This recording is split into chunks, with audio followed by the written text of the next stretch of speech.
They showed up without warning. 1 minute, the skies were clear. The next, they were filled with metal. Slick, silver arcs cutting through cloud banks like goddamn knives through butter. Some people prayed. Others took selfies. Me? I lit a cigarette and stood on the roof of my workshop, watching them lower their little floating ambassadors like we were supposed to be impressed. The one that came to Earth's Central Council looked like a cross between a jellyfish and a priest. Flowing robes, glowing tendrils, and that too smooth voice like it was trying not to scare us. It floated a few feet off the ground, too proud to even touch our dirt. "We come in peace," it said. "We offer Earth protection." Protection.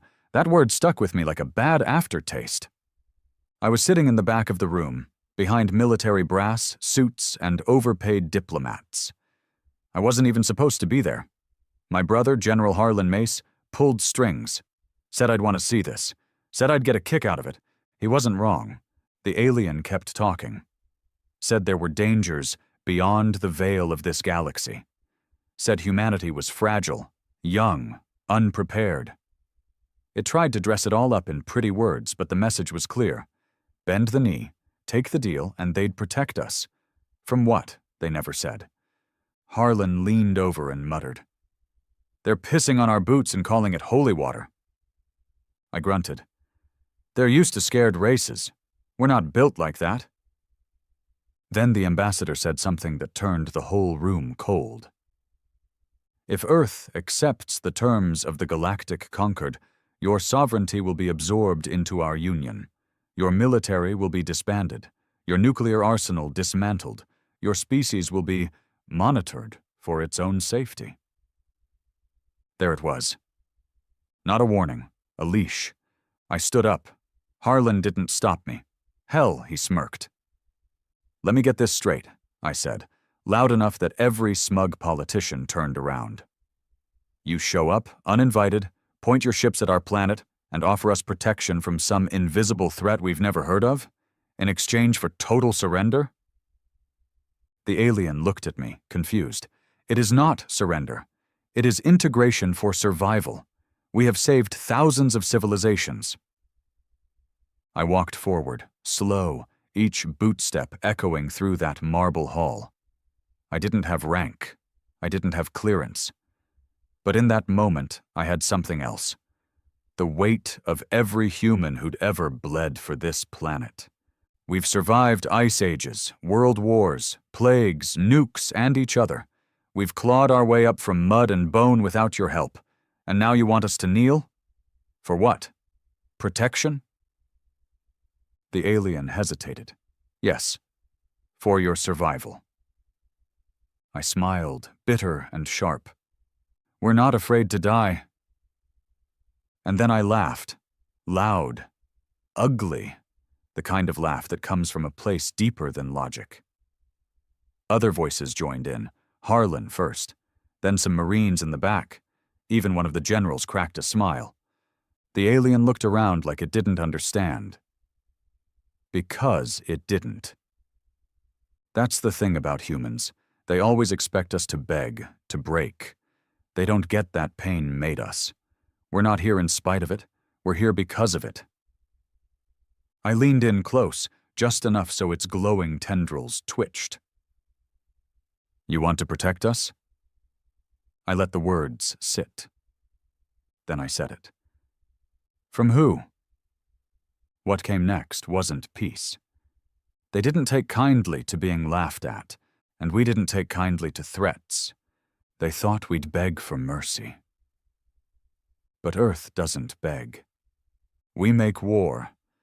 The alien's glow dimmed slightly, the way a flame stutters when the wind shifts direction.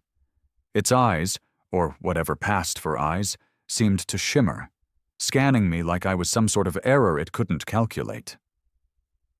"You laugh," it said, voice flat now, stripped of the ceremonial calm. "But you do not understand the scope of the threat. You are not equipped to face what waits in the dark." I shrugged. Neither were we equipped to survive the Cold War or build weapons that can level continents. Yet here we are, still breathing, still dangerous. Behind me, I felt the shift in the room. Diplomats uneasy, soldiers ready, the air charged like right before a thunderstorm. Harlan didn't say a word. He didn't need to. His face said it all. Let it play out. The alien floated backward slightly, like it sensed the mood shifting. Then Earth chooses war? No, I said. We don't choose war. We survive it. And we win it. It tilted its head. You are an aggressive species. You respond to compassion with hostility. I almost laughed again. You think this is compassion? Coming here with warships, giving us ultimatums and calling it mercy? You don't know humans at all. And just like that, the conversation ended. No formal goodbye, no handshake, no mutual understanding. The alien hovered silently for a moment longer, then turned and glided out of the room. Harlan broke the silence first. They're not going to take that well. They weren't planning to, I said. They came expecting a signature, not resistance. He nodded slowly. We need to get ahead of this. That night, Earth's skies turned red. It started with the blackout of satellite relays, communications jammed, every orbiting satellite fried in one synchronized burst of EMP. No warning, no declaration. Then came the purge beams, bright columns of light that fell from the sky, targeting military installations, command centers, and nuclear silos. Not every site was hit, but enough were taken out to cripple first strike capabilities. They weren't trying to destroy us. They were trying to domesticate us. But whoever was running their strategy didn't understand one crucial fact. When you corner a human, especially a soldier, especially one who's already lost something, they don't surrender. They bite. I was in Nevada when it started. Harlan got me on an evac chopper, against my wishes. Said I had more value alive than dead. Said the real war hadn't started yet. He was right. The next morning, our forces in Eastern Europe made contact. An alien cruiser, 20 kilometers long, hovering low, dropping drone swarms like a damn hornet nest, met resistance from a coalition of U.S. Rangers, Polish Special Ops, and Russian Black Ops units. Strange bedfellows, sure, but survival has a way of making friends out of enemies. They managed to disable the ship's gravity core using old-school kinetic artillery. Not lasers, not tech, just massive tungsten rods shot into its underbelly at Mach 7. The thing crashed like a dying god, wiping out half a forest and causing a shockwave that could be felt from Berlin to Minsk. Humanity had drawn first blood. And just like that, everything changed. For the first time, the world wasn't divided by flags or borders. It was divided by two things: those who fought and those who waited to die. The Intercontinental Human Defense Pact was formed in 36 hours, faster than anything in history. Old enemies buried hatchets, stockpiles were opened, secret bases unsealed. The kind of tech that was supposed to be theoretical was suddenly rolled out in armored columns. I found myself in one of the black sites beneath the Rockies. Harlan dragged me in as part of the advisory council, not because I was a soldier, but because, as he put it, you're one of the few bastards who told them off to their face. In the war room, the air was thick with tension and caffeine. Generals barked orders. Scientists argued about shield frequencies and quantum interference. And at the center of it all was Harlan, calm and cold as ice. They've underestimated us, he said, pointing at a hollow map of enemy fleet positions. They assumed we'd fold. We didn't. That's their weakness, pride. So we exploit it. I leaned over the table. They won't go easy next time. They wanted obedience. Now they'll want extinction. He nodded. Let them try. 2 weeks into the conflict, the real war began. The aliens, calling themselves the Yashari Dominion, launched planetary reclamation units in major cities. Not bombs, not troops, machines designed to neutralize and repurpose anything they touched. Metal, concrete, even biomass. We watched New Delhi turn to black glass in 12 minutes. But that wasn't the end of New Delhi, because humans didn't run. They regrouped. A survivor cell in the underground metro turned their tunnels into kill zones. They didn't have plasma rifles or shield tech, just makeshift IEDs, steel blades, and the kind of rage that doesn't fade. They held out for 5 days. Then reinforcements came. By month 1, Earth was divided into 3 zones. Red zones, alien-controlled cities, reduced to wastelands or machine hives. Gray zones, active combat territories. No one really controlled them. Black zones, human strongholds, armed, angry, and growing smarter by the day. Harlan set up mobile command units. I traveled between them, helping coordinate resistance cells, setting up secure transmissions, keeping morale alive. That's when the stories started spreading. Not propaganda, real stories. Of a sniper in Rio who dropped 10 Wishari officers with a World War II-era rifle. Of a boy in Johannesburg who hacked into one of their drones with a gaming console and used it to lead an entire battalion into an ambush. Of a man in Alaska who walked alone into a Yashari outpost with nothing but an axe, and didn't walk out alone. The galaxy had labeled us primitive. Turns out, primitive doesn't mean weak. It means dangerous, and the Yashari were starting to see it. Their losses began stacking up. Their ground units, designed for compliance enforcement, not warfare, were being torn apart by human ingenuity and sheer madness. They tried to deploy psychological weapons, dream interference, voice loop disorientation, neurochemical suppression. Didn't work. We don't fear nightmares. We live in them. They tried to negotiate again. This time, not with an offer, but a warning. I was there, in an underground comms bunker outside of Prague, when the message came through. The Yashari emissary, no longer glowing and graceful, just tired. You're the only species to resist this violently. You fight even in hopelessness. Why? I looked at the screen. We've buried our children, watched our homes burn, breathed poison air.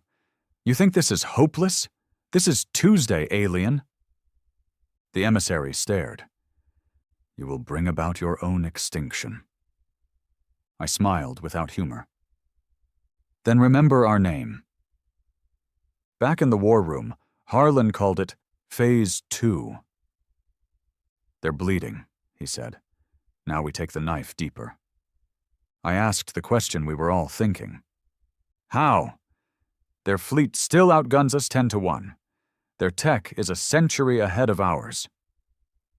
He looked up, cold fire in his eyes. We hit them where it hurts. We had captured one of their scouts in Greenland, alive, barely. The thing wasn't a soldier. It was a biologist. But it had access codes, coordinates. Through it, we learned where their staging fleets were orbiting. Not in our solar system, but close enough. A moon, dead, forgotten. One of Saturn's. We'd already been building the Dead Hand, a doomsday system meant to fire even if every leader was gone. A relic of the Cold War. Now it had a purpose. We mounted it with retrofitted alien plasma cores, stolen from downed Ishari cruisers, fused with old Russian Mervy tech. The result? A weapon that wasn't supposed to exist. It had no name, no logo, just a trigger. Harlan gave the order himself. Let this be our hello. We launched it in silence. The payload struck their staging fleet in orbit over the dead moon. We don't know exactly how many ships they lost. But when our sensors finally picked up the aftermath, the moon had cracked. The fleet was gone. Gone. And for the first time since this war began, we had something we hadn't dared to feel. Hope. They offered us protection. We gave them war. They brought fear. We answered with fury, and now they were starting to understand. Humans don't just survive. We avenge. By the third month, we stopped calling it a war. It was survival dressed in tactics. It was defiance dressed in blood. But now, for the first time, we were the ones going forward, no longer reacting, no longer hiding. We were preparing to strike beyond our world, past the atmosphere, past the cradle that birthed us. We were going to them, not to negotiate, not to beg, to send a message. Humanity doesn't bow, we break your gods. The fleet we assembled wasn't sleek, it wasn't pretty, it didn't hum with elegance like the Yshari crafts. It groaned, it screamed, built from what we had. Repurposed space stations, decommissioned orbital platforms, old cargo haulers turned into weapons of war. It looked like hell itself had cobbled together a navy. We called it the Iron Conviction. And every man and woman aboard knew the odds. No one expected to come home. They boarded anyway. I was stationed aboard the Hades 7, a retrofitted mining rig loaded with rail cannons and drop pods. They stuck me there as a liaison, which really meant morale control and intelligence consolidation. But let's not pretend I was just a guy who told the aliens to go screw themselves and somehow became a symbol. I never wanted that. Symbols die first. The commanding officer, Colonel Briggs, was an old-school bastard. Grizzled, scarred, one cybernetic eye, and a hatred for bureaucracy that ran deeper than his war wounds. "You're the mouthpiece, huh?" he asked when I reported in. "I guess," I muttered. He chuckled. "Well, mouthpiece, welcome to hell in orbit. You piss in the wrong corner, the hull tears, and we all die." "Understood, sir." "No, sir. Call me Briggs. I don't like walls between men who are going to bleed together." I respected that. We weren't flying blind. Not entirely. The captured Yshari scout had given us more than coordinates. It had shown us doubt, a crack in the way they operated. They never expected to lose ships, never expected resistance. They didn't design for it. Their core fleets were mobile, but their command structures, those were static, hidden in gas giant rings, buried inside hollowed-out moons, or nestled deep in asteroid fortresses. One of them was in orbit around a brown dwarf star, codenamed Cradle 4, a massive, fortified base that functioned as a supply relay, a comms hub, and, according to decoded fragments, a breeding center for the Dominion's enforcers. We weren't going to hit it with diplomacy. We were going to burn it. The journey to Cradle 4 took 6 days. 6 days in a steel coffin, where the only warmth came from coffee and shared stories. The soldiers aboard weren't the clean-cut types you see in propaganda. They were scarred, some still bleeding, men with tattoos over bullet wounds, faces hollowed by grief. Some didn't talk, others never shut up. But every one of them had the same look in their eyes. "We're bringing hell with us." One of them, name was Dawson, sat beside me in the mess during rotation. Big guy, knuckles like steel bolts. "You believe in redemption?" he asked out of nowhere. I looked up. No. He grinned, a chipped tooth glinting in the low light. "Good. Me neither. I just want to make 'em pay." When we dropped out of FTL near Cradle 4, silence fell across the ship. There it was, floating in the shadow of a dying star.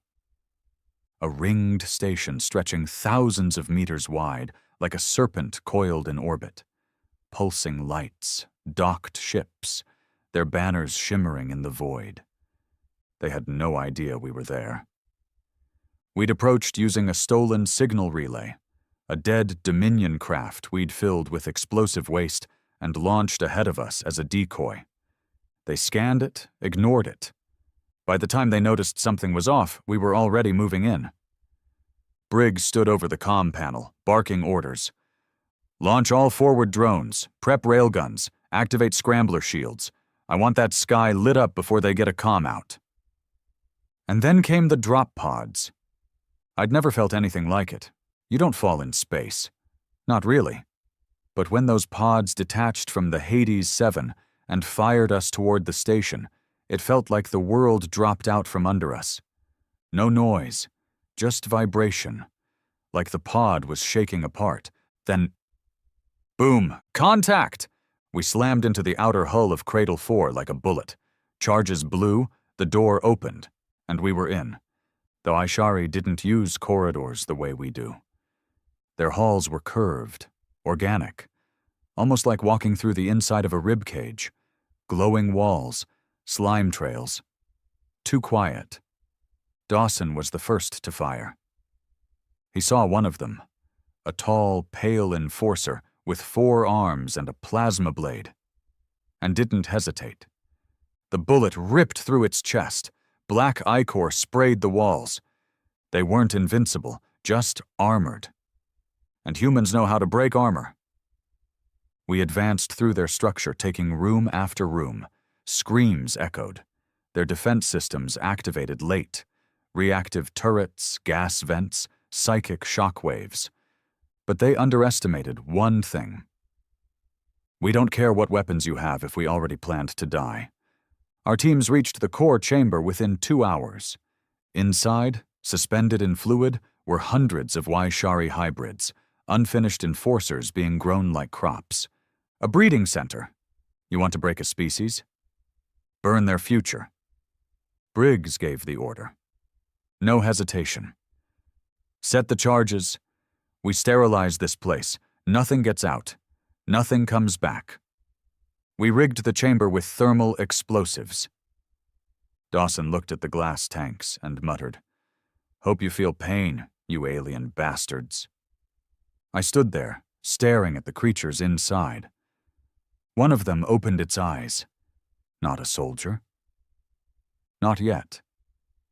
Just something that could have been innocent. But we'd learned the truth too late. Mercy was a myth. As we were falling back to the extraction corridor, the alarms went berserk. Not Dominion alarms, ours.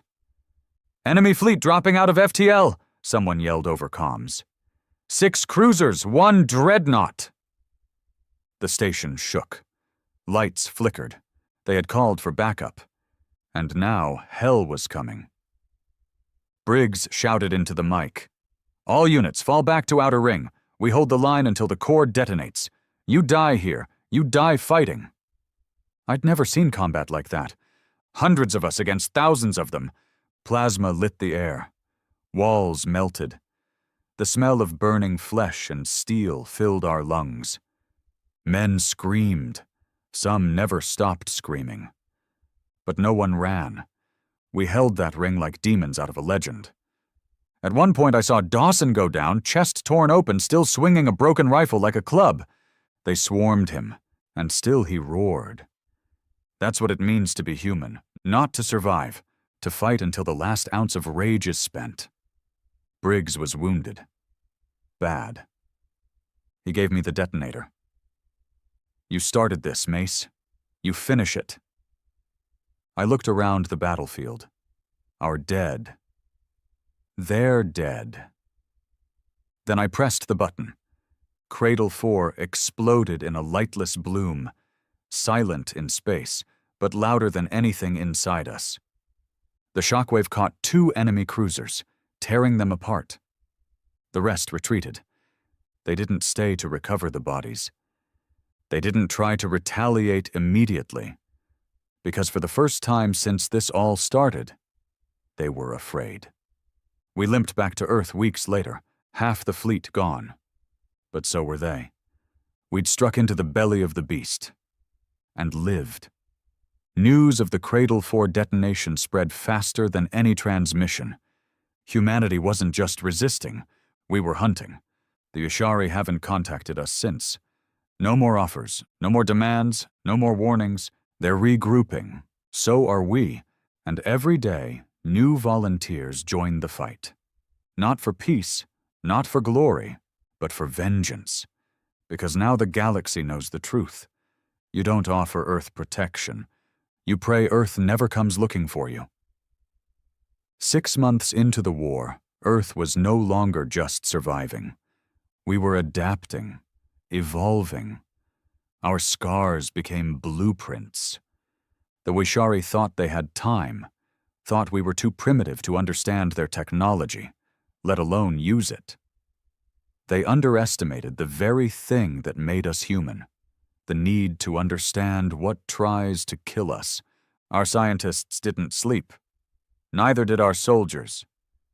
And while the Dominion pulled back to regroup, we prepared something they'd never seen before, Operation Homefire. Not a fleet, not a strike, a virus. Not biological. That would have been too kind. The Ishari weren't carbon-based, and their genetic structure was more fluid than solid, built to resist the traditional tools of biowarfare. No, we made something worse. We made a mimetic virus, an idea that couldn't be stopped once heard, a thought that broke cohesion, doubt weaponized, psychological warfare at a molecular level, delivered not through code, not through air or skin, but through understanding. We called it the Fire Sermon. It started as a whisper, hidden inside intercepted Dominion communications, a modified string of their own syntax, blended with human logic, rewritten by neural mapping AI to be infectious. Once transmitted, it hijacked the Wishari's groupthink relay system. You see, the Dominion didn't function like we did. They didn't argue, didn't debate. They shared consensus. That was their strength. And now, it would be their undoing. The Fire Sermon didn't scream. It didn't kill instantly. It questioned. Subtly. It planted one simple doubt in every connected mind. What if the humans are right? That was it. But when an empire is built on unity and obedience, doubt is the nuclear option. We released the virus through a captured Dominion relay station, rebuilt, jury-rigged with human tech, and launched like a corpse-laden gift toward a patrol cluster. When they opened it, they didn't find weapons. They found themselves. Then they turned on each other. We watched the whole thing from deep space sensors. One cruiser vented its bridge, another melted its own engines, a third simply shut down. No order, no pattern, just collapse. Harlan watched the feed from the underground command in Argentina. He didn't speak for a full minute. Then, we just tore a hole in their mind. But not everyone celebrated. Briggs, miraculously recovered and now in charge of Black Zone intelligence, spoke up during the next war council. This isn't clean. We're not breaking bones anymore. We're poisoning souls. Harlan didn't flinch. You think the Wishari would show mercy if they figured out how to shatter us from the inside?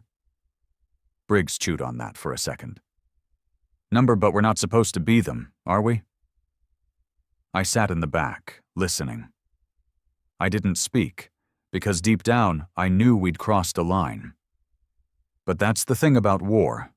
Once the fire starts, you either feed it or it eats you. Within a month of Fire Sermon deployment, Dominion patrols vanished from Earth's orbit. No raids, no reinforcements. Instead, there were ghosts, ships found drifting, stations abandoned, and most terrifying of all, Dominion cruisers surrendering. They didn't speak, didn't explain. They just dropped shields, cut engines, and waited to be boarded. Some of our units tried to interrogate them, didn't get far. The Wishari aboard simply sat, unmoving. Their eyes, if you could call them that, dim. They weren't dead. They were lost. And yet, we didn't win, not yet. Because deep in the void, the Dominion had a last weapon, one they hadn't unleashed, Until now, it came without warning. A new kind of ship, blacker than space itself. No energy signature, no visible weapons. It arrived in orbit over Mars and just hovered. We scrambled every available unit. Satellites tracked it. Stealth drones approached. But it didn't react. Then, on the third day, it spoke, not in their voice, not in human language. It used our thoughts. Everyone everywhere heard it in their minds. Not a voice, a presence. You have infected unity with chaos. You are a virus of will. Therefore, you must be erased. And just like that, the ship fired. Not a beam, not a missile. It screamed. A soundless pressure rippled through the atmosphere of Mars, flattening everything. Domes shattered, sand melted, defense grids collapsed without a single explosion. Harlan watched from orbital command. "That's not a weapon." "It's a purge," I muttered. And the name stuck. We called it the Purger. It didn't just destroy, it erased. It removed memory from machines, wiped minds. Even our AI systems went dark when it came close. So we adapted. The Purger was terrifying, but it had a limitation. It only worked on connected systems. And we went analog. Every unit going forward was stripped of smart tech. No AI, no smart targeting, no live links, just hardwired comms, ballistic weapons, mechanical timers. We went backward to survive the future. It worked. Barely. In Antarctica, a ground team using vintage artillery managed to wound a Purger satellite drone. Not destroy, just damage. But even that was enough to send shockwaves through the Yashari command. They pulled back again. The second wave never came. And that's when we realized something vital. They were afraid of us. Not because of our weapons, not because of our numbers, but because we refused to die the way they expected. Harlan called it in a closed meeting. "We're not fighting a species, we're fighting a belief system, one that demands obedience, that treats doubt as disease." He tapped the table hard. "We are the disease." Briggs smirked. Hell of a compliment. But I saw it in Harlan's eyes. The exhaustion, the weight of all we'd lost. We had shattered their fleets, torn apart their unity, and infected their minds. But at what cost? Cities burned, skies poisoned, entire generations growing up underground. We hadn't won peace. We'd won time. And now? Now we had to decide what came next. Back in Colorado, I visited one of the early Black Zone archives. There, among recovered Yashari data fragments, was a term.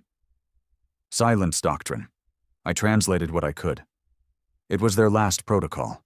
If a species became too volatile, too unpredictable, they didn't conquer. They sterilized, not with bombs, with silence, wiping out history, erasing existence, turning planets into clean slates. They didn't do it out of rage, they did it out of fear. And Earth? We were next. But this time we wouldn't wait for the knife to fall. Operation Homefire had done its job.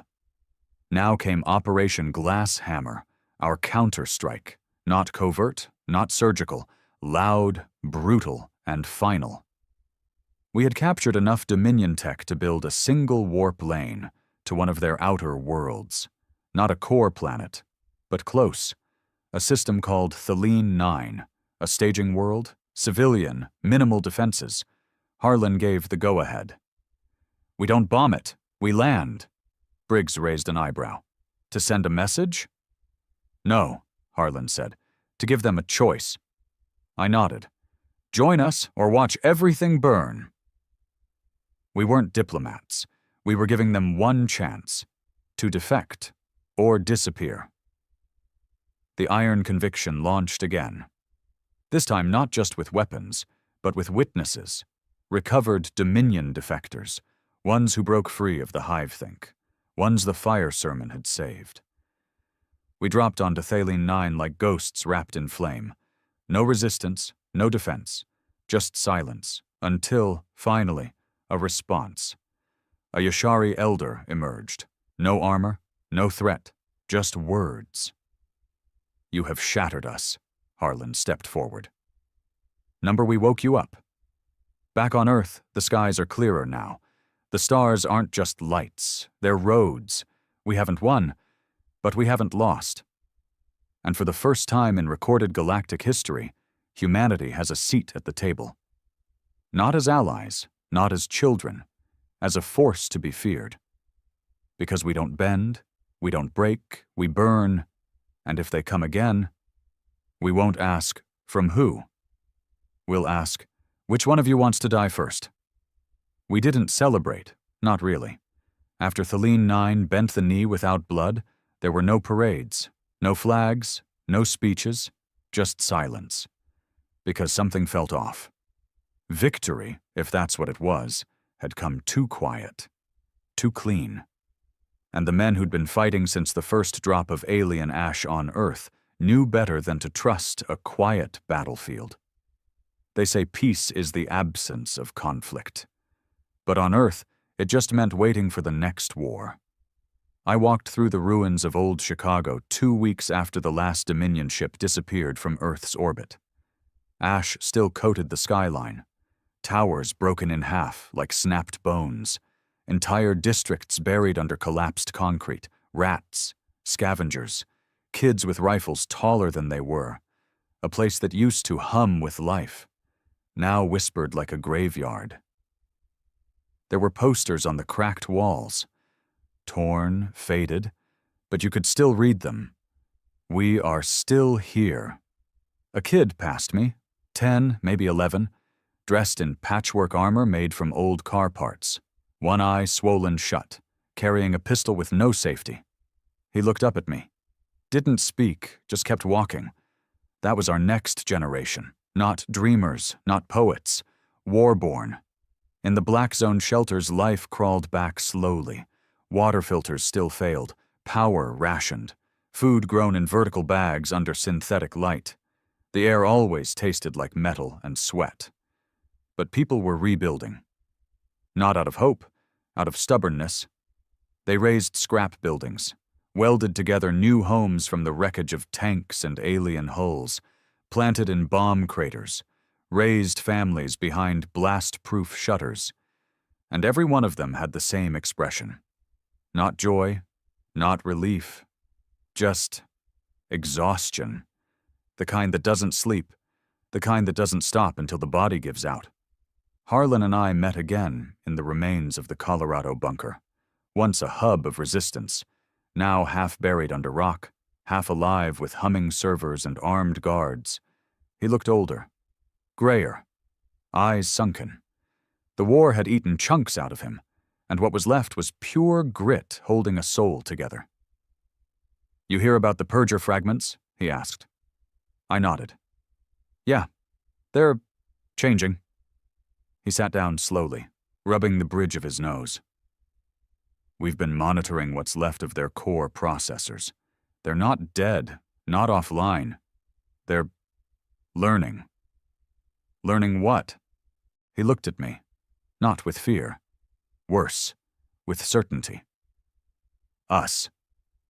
The fire sermon had broken the Dominion's unity, but it hadn't destroyed their need to adapt. That was our mistake. We thought chaos would be their end, but it became their evolution. Scattered Dominion fleets, no longer bound to the hive mind, had begun forming splinter factions, each different, each twisted, some seeking peace, others something worse. We intercepted one signal from a rogue Dominion cruiser orbiting the dead moon of Virex 12. The message, translated through painfully slow neural syncs, was short. Pain is clarity.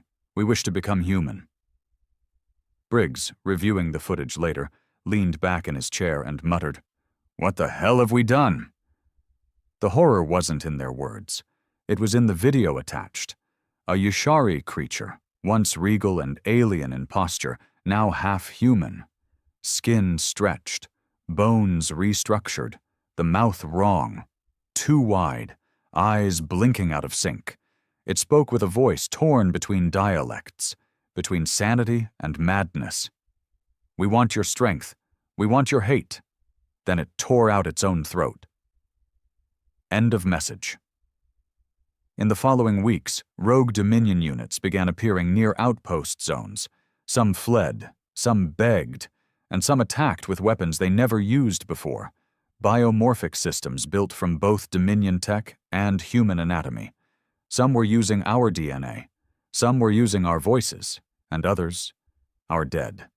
On the outskirts of Zone 14, formerly Berlin, a squad reported a Dominion hybrid walking into camp wearing a stitched-together human face. No weapons, no words, just a soft humming of an old Earth lullaby.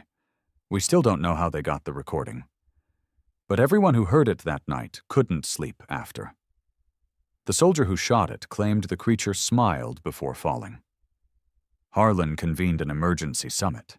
Leaders from black zones across the globe were brought in, some in person, others by hard line only.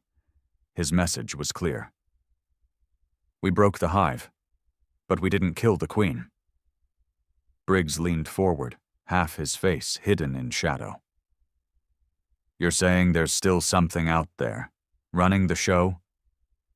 Harlan tapped a finger on the table slowly. Not running, watching, waiting. We've seen fragments of code in purger systems we can't translate, a logic loop that keeps adapting to us. I frowned. You think it's building something? I think it is something, Harlan said, and it's not done with us. They called it the root mind, a Dominion construct older than any Wishari individual, a neural archive system that had overseen the rise of the Dominion across galaxies. We didn't know where it was, didn't even know what it looked like, but we knew it existed, and that it had watched everything. It had seen the fire sermon, it had seen us destroy Cradle 4, it had seen what we became. And now it was moving. 3 black zone satellites picked up movement from deep interstellar space. Something was coming. Bigger than any purger. Bigger than anything we'd seen. Too far to intercept. Too fast to stop. Just coming. In the days that followed, Earth grew cold again. Not temperature-wise, spirit-wise. People stopped smiling. Even the kids with makeshift guns in the slums went quiet. Because we all felt it in our bones. The war wasn't over. It had just changed shape. And in the quiet, something else began to rise. Not hope, not fear, but something ancient, something human. Resolve. We didn't know what the root mind was, didn't know what it wanted. But we knew this. If it came to Earth looking to finish what the Wishari started, it would find a planet already in hell, and every soul still breathing was ready to drag it in deeper. They thought they'd protect us, then they thought they'd erase us. Now they're learning the final lesson. Humanity doesn't lose. We just decide how much we're willing to lose to win. The sky broke on a Thursday. The root mind didn't announce its arrival with thunder or fire. No armies, no ships, just silence. So deep and wide it swallowed every signal, every satellite, every whisper we tried to send into orbit. One by one, our orbital platforms died. No explosions, just off, dead, like they never existed. Then came the blackout. 10 minutes after we lost visual contact, every power grid across Earth's surface flickered. Not full failure, just enough to rattle every soul left alive, just enough to remind us, you are being watched. I stood on a cliff near the Colorado Waste Zone, where the Rockies used to scrape the sky. What was left looked like the bones of a dead god, torn peaks, half-buried bunkers, and snow turned black by ash. Behind me, the wind carried the low grind of generators, the chatter of soldiers, the crying of a child being fitted for a biosuit. Ahead, the sky was bleeding. Not red, not orange, something else. A dull shimmer, like oil on water. Colors your brain recognized but couldn't name. We had no visuals, nothing on radar. But every man in command, from Harlan to the lowest grunt in Zone 3, knew the truth. The root mind had arrived. Not in orbit, above orbit, high, higher than our tech could see. It was massive, too massive for us to comprehend. But its presence pressed down like the sky itself had weight, like we were ants under a boot that hadn't dropped yet. In Argentina, Harlan stood in front of what was left of Earth's combined defense network, a thin line of generals, hackers, engineers, and ragged survivors pretending to be diplomats. "I'm not gonna dress this up," he said, voice hoarse. "We're not gonna outgun it. We're not gonna outrun it. We sure as hell ain't gonna outsmart it." He leaned forward. "But we're not gonna beg either." He pointed to the holomap behind him, where the last few functional satellites showed heat patterns moving across the upper atmosphere. "We can't beat it," he tapped the table, "but we can hurt it." That was the birth of Protocol Ashfall, our final defense, not a weapon, a sacrifice. See, in the ruins of Siberia, we had buried something after Cradle 4, a prototype built by the rogue physicist Vanko Dressner, a forbidden thing, a singularity core wrapped in dark matter chains, unstable, illegal, designed to tear space-time. It was nicknamed the Needle, because once fired, it didn't explode. It punched, straight up, into orbit, right through anything in its way. The needle wasn't accurate. It couldn't be aimed. You had to lure the target above it. So we built the bait. Thousands of thermonuclear pulses, static sound arrays, radiation beacons tuned to mimic the fire sermon's pattern, all launched from Earth's surface, like a flare from a dying animal begging for attention. It worked. Because just like us, the root mind couldn't ignore the thing that hurt it most. It began to descend. I was stationed at Relay Point 7, not far from the Needle's silo. A bunker buried 5 miles under bedrock, staffed with technicians, engineers, and a handful of soldiers with eyes too tired to blink. We watched as the sky turned darker by the hour. No clouds, just wait. One of the techs, a girl no older than 20, whispered, "It's blotting out the sun." She wasn't wrong. By the time the root mind's edges breached our upper atmosphere, daylight vanished across half the globe. Its presence was so vast, its shadow covered entire continents. Birds fell from the sky mid-flight. Children in the shelters cried without knowing why. Oceans pulled in on themselves, tides breaking patterns that had existed for millennia. And all the while, no attack, just pressure, as if it was watching, waiting, measuring. Harlan gave the order 2 hours after first contact. "Begin Protocol Ashfall." We watched as the radiation beacons lit up across Eurasia. We saw the sky pulse. We saw the root mind shift. And for the first time, it moved. Fast. Too fast. A blur of stars and black matter descending like a divine blade. It swallowed orbiting debris, shattered the moon's far side, and coiled above the Siberian wasteland like a storm god. And then, it opened. No weapons, just a single beam of compressed light, fired not at the Earth, but through it. We watched the crust tear open over Ukraine. We watched the cities fold in on themselves. It wasn't trying to kill us. It was trying to remove the infection, burn the idea of us from the ground up. The needle fired 5 minutes later. No countdown. No sound. Just a white spike, pure gravitational force, launched through miles of bedrock and ash, screaming into the sky with such violence it cracked the air. It struck the root mind dead center. For half a second, the world stood still. Then it screamed. The root mind didn't die, but it felt it. Its hull, if you could call it that, rippled, fractured, poured black liquid fire into the clouds. It didn't bleed like us. It bled time, space, concepts. The pressure vanished, the sky cleared, and then it disappeared. Not fled, not destroyed, just gone. What came next wasn't victory. It was silence, again. but different this time. Not the silence of waiting, the silence of aftermath, of knowing what you did can't be undone.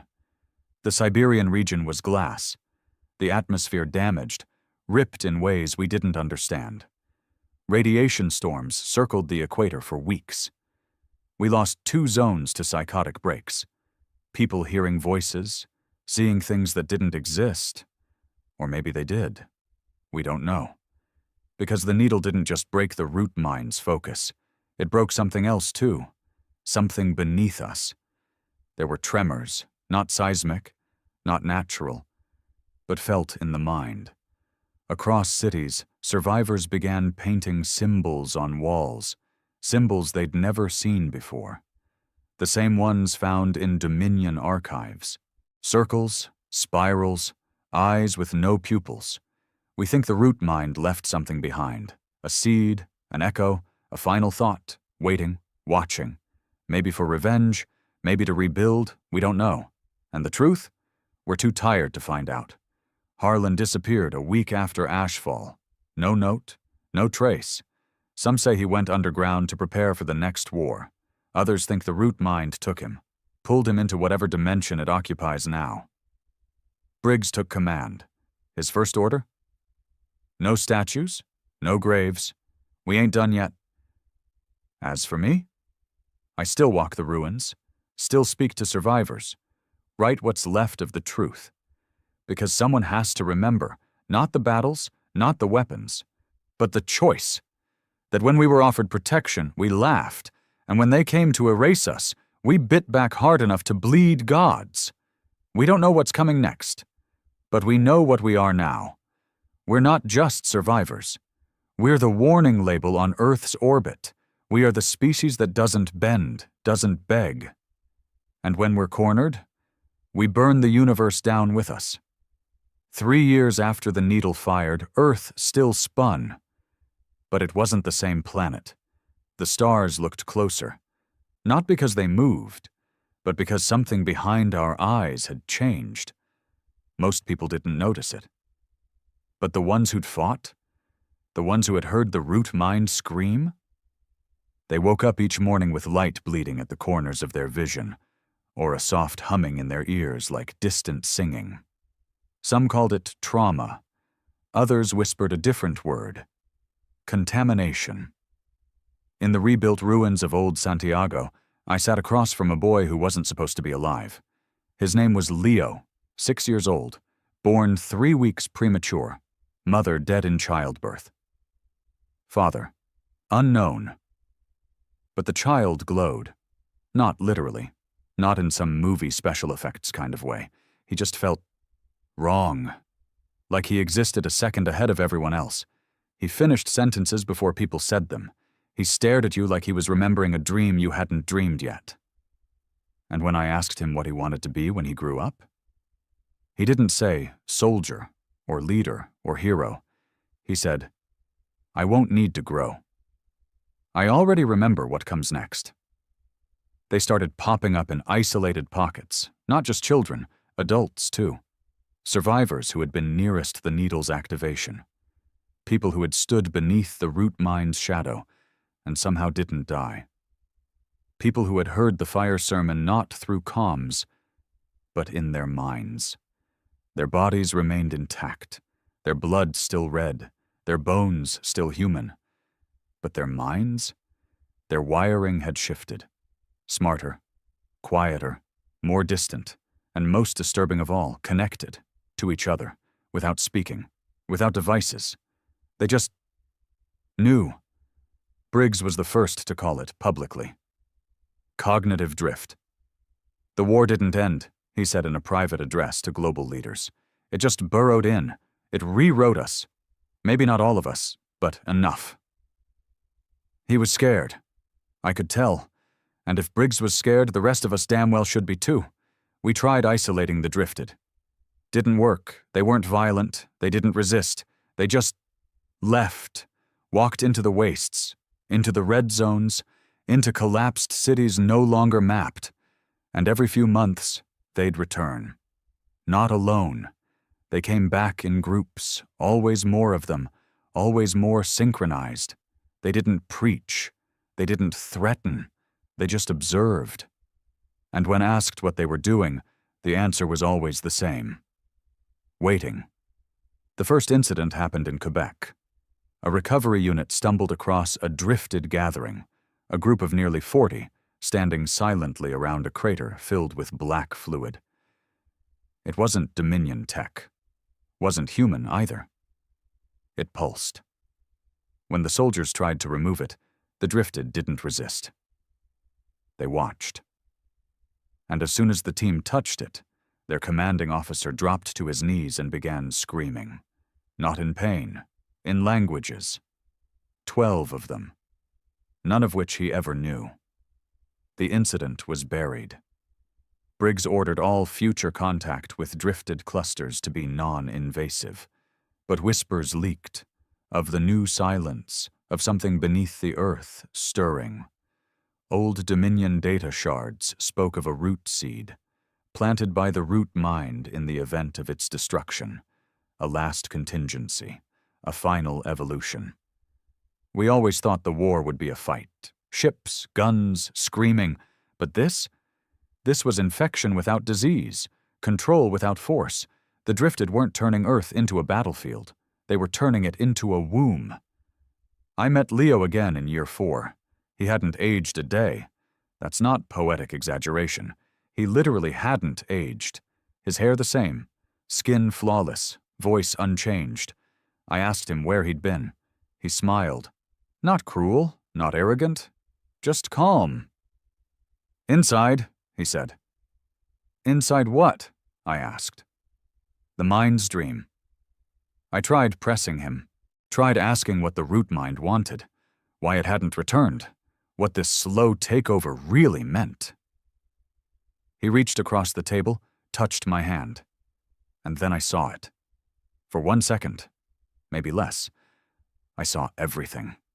A glimpse into something endless, vast corridors of thought, galaxies blooming like neurons, language that looked like light, and at the center, humanity, not enslaved, not destroyed, integrated, rewritten, not with chains, but with choice.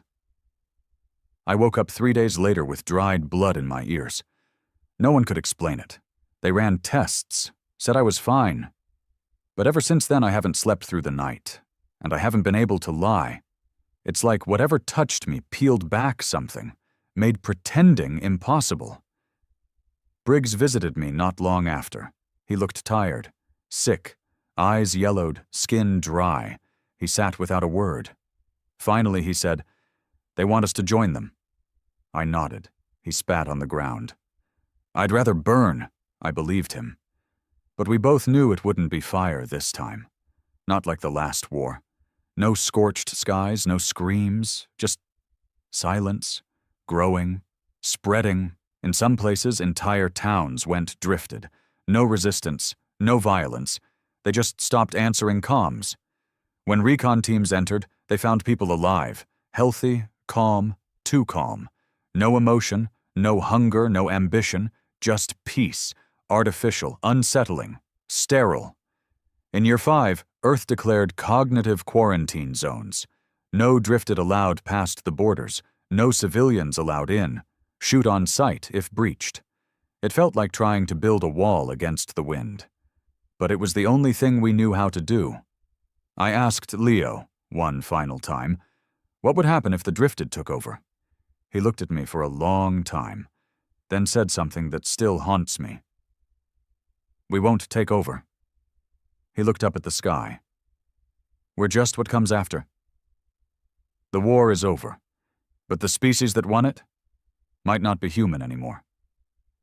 By year 6, the world was quiet again, not because peace had returned, but because the noise had been absorbed. The drifted outnumbered the rest of us. It didn't happen in a battle. There were no airstrikes, no coups, no blood in the streets. It was more like fog creeping over a valley. People gave up their names, stopped asking questions. They just joined. The last human stronghold wasn't a fortress. It was a memory farm in northern Greenland, an old data bunker from the Cold War, repurposed as a cultural vault after the Dominion War. Inside its frozen servers were the last unaltered archives of who we used to be. Books, recordings, articled journals. Tears etched into digital letters from fathers to daughters before the first bomb fell. Laughter caught on camera before Earth learned how to hate the stars. It was the final sanctuary for the soul of our species, and they came for it, not with weapons, but with kindness. A drifted emissary arrived on the 5th day of what we now called the Quiet Siege. A woman, late 20s, dressed simply, no scars, no glow, just ordinary. Except for the way she spoke, like every word was chosen by 1,000 minds. "You're scared," she said. Briggs, thin, coughing up blood, skin held together by willpower, looked her in the eye and said, "We're not scared. We're disgusted." She didn't flinch. "This world can be healed. We can remove everything that hurt you." "Pain made us," Briggs rasped. "Take that away and we're not human. We're ornaments." The woman blinked slowly. "Isn't that better than extinction?" He leaned forward. "I'd rather rot in the dirt than become a pretty piece on your shelf." They gave us 7 days to consider integration. They promised no violence. They didn't need to fight. They knew time was on their side. And they knew what the rest of us were just starting to admit. We were tired. The kind of tired that sleep doesn't fix. I walked the corridors of the memory farm on the 2nd night. The servers hummed. Cold mist hung in the air. It smelled like copper and electricity. I stopped in front of one terminal, typed in my father's name. His voice played through the speaker. It was a recording he left before the orbital blackout, saying goodbye to me and my brother, telling us to survive, to stay sharp, to remember who we were. I didn't cry, I just sat there, listening, trying to feel something. But grief had burned itself out years ago. Only ash remained. On the 5th night, Leo returned. Same age, same eyes. He walked past guards without being stopped. They parted like fog around him. He found me in the server room, staring at blank monitors. "You're still resisting," he said. "You're still pretending you're not human," I replied. He sat beside me. "You think we erased humanity," he said. "But we didn't. We evolved it." "You sterilized it," I shot back. "You took the pain, the failure, the chaos. You took the fight." He tilted his head. "Isn't that what every parent wants for their child? A world without suffering?" "No," I said. "A real parent teaches their kid how to survive it." He was quiet for a long time. Then, "You're scared of being forgotten." I looked at him. "No," I said. "I'm scared you'll remember us wrong." On the 6th day, Briggs collapsed. He died in the medbay, surrounded by the last soldiers who remembered his real name. They wrapped him in an earth flag, worn, burned, patched with cloth from 6 different nations. They didn't play music, they just stood in silence. He wouldn't have wanted tears. Only defiance. The next morning, the drifted returned. This time, they didn't knock. They walked through the front doors like they already belonged. And maybe they did. Most of the staff didn't stop them. Some even held the doors open. Leo led the group. He stood in the center of the main archive hall as I waited near the last terminal. "We're not here to destroy," he said. "We're here to carry it forward." I stepped aside, let him see the old server. "This is the last memory untouched by the war, the last piece of Earth before the root mind came." He nodded. "It belongs to you now," I said. He reached for the data core. I drew my pistol. His hand stopped mid-air. Everyone in the room froze. I didn't aim at him. I aimed at the core. One shot, a single high-caliber round, right into the drive. It hissed, smoked, and died. You destroyed it, Leo whispered, not angry, not sad, just confused. I nodded. It was never meant for you. He didn't argue. He just looked around, at the others, and then, to my surprise, he smiled. Not a triumphant smile. A sad one. I hoped you'd do that, he said. He walked out with the drifted, didn't say goodbye, didn't threaten, and as they vanished into the horizon, the snow swirling behind them like ghosts. I realized something. He meant it. He wanted us to make that choice, one last human act, a refusal. Now it's year 10. There's no war, no violence, just cities filled with peace and silence and eyes that don't blink enough. They rebuild fast. They don't argue. They don't age. They don't dream. The drifted world is clean, efficient, purposeful. But I don't live in it. I live in the cracks, the shadows between what we were and what they are. And I'm not alone. There are others. Quietly, carefully, we remember. We pass down stories, smuggled recordings, forbidden names. And when a child asks why things are so perfect now, we teach them something ancient. Imperfection is proof of life. Someday they'll find us. Someday the last truly human breath will be taken. But even then, we won. Not because we survived, but because we told the universe, we are not yours. We were offered protection. We chose resistance. We were given peace. We chose the fight. And when the gods of the stars came to erase us, we made them remember us forever.